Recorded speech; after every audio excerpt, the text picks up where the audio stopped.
पटना से एक बड़ी खबर सामने आ रही है। सूत्रों के हवाले से खबर, बिहार में जल्द शुरू होगी नई बहाली प्रक्रिया। राज्य सरकार पुराने रिजर्वेशन पॉलिसी पर ही नौकरी देगी। देखिए 50% आरक्षण कोटे पर ही बिहार सरकार तैयार है। और देखिए सुप्रीम कोर्ट में 65% आरक्षण मामले पर सरकार को हरी झंडी नहीं मिली थी। अब कई विभाग में पेंडिंग रिजल्ट भी जारी हो सकेगा। अगले 4 दिनों में राज्य सरकार 50% आरक्षण पर ही फैसला लेगी। ज्यादा जानकारी देंगे न्यूज 18 संवाददाता रजनीश हमारे साथ जुड़ रहे हैं।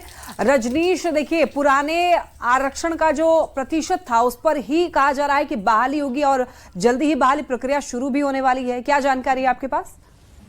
बिल्कुल, देखिए बिहार के लाखों छात्र छात्राओं का इंतजार खत्म होने वाला है, जो बहाली को लेकर इंतजार में थे, रिजल्ट को लेकर इंतजार में थे। क्योंकि सुप्रीम कोर्ट से जिस प्रकार से राज्य सरकार को झटका लगा और सुप्रीम कोर्ट ने जो हाई कोर्ट का फैसला था उसे सही करार दिया और 65% जो आरक्षण है वो अब बिहार में लागू नहीं होगा। यानी सुप्रीम कोर्ट ने हरी झंडी नहीं दी, जिसके बाद राज्य सरकार ने कहा जा रहा है कि लीगल एडवाइस लिया है और उसके बाद जो लीगल ओपिनियन लिया गया है उसके आधार पर अब राज्य सरकार ने फैसला ले लिया है कि अब 50% आरक्षण की सीमा के आधार पर ही बिहार में अब बहाली निकलेगी।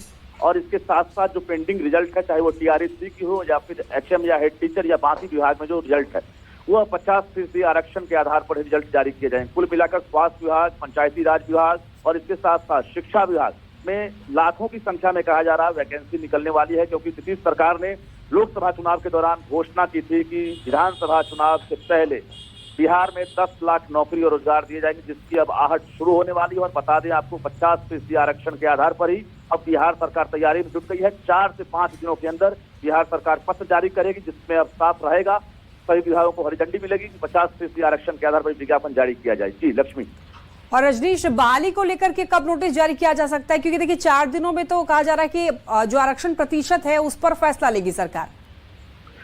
देखिए आरक्षण प्रतिशत पर जो फैसला लिया जाना था वो सुप्रीम कोर्ट में क्लियर हो गया है कि अब सितंबर में सुनवाई होगी। और राज्य सरकार के पास बड़ी चुनौती है कि जितनी भी वैकेंसी है घोषणा हो जाने के बाद वो जारी नहीं हो सकी है। क्योंकि 65% आरक्षण जो जातीय गणना था उसमें एससी, एसटी और ओबीसी को आरक्षण की सीमा बढ़ाकर लाभ दिया जाना था। लेकिन हाईकोर्ट में इस फैसले को एक तरह से सुना दिया था और इसके बाद राज्य सरकार सुप्रीम कोर्ट गई थी। वहां भी राज्य सरकार को एक तरह से झटका लगा है, जिसके बाद अब बिहार में अब साफ तौर से क्लियर हो गया कि सरकार वेट एंड वॉच नहीं करेगी। अब पुरानी रिजर्वेशन पॉलिसी जो है 50%, उसी के आधार पर अब रिजल्ट भी जारी होगा और नई जो बहाली प्रक्रिया है वो भी शुरू होगी, जिसको लेकर लीगल जो ओपिनियन है वो राज्य सरकार ने ले लिया है। और 4 से 5 दिनों के अंदर राज्य सरकार यानी सामान्य प्रशासन विभाग की तरफ से एक पत्र जारी होगा और सभी विभाग को ये कहीं ना कहीं पत्र की कॉपी दी जाएगी कि पुरानी रिजर्वेशन पॉलिसी जो है उसी आधार पर आप विज्ञापन जारी करें, यानी ये वैकेंसी निकलेगी। जी ठीक है रजनीश, बहुत धन्यवाद आपका तमाम जानकारियों के लिए।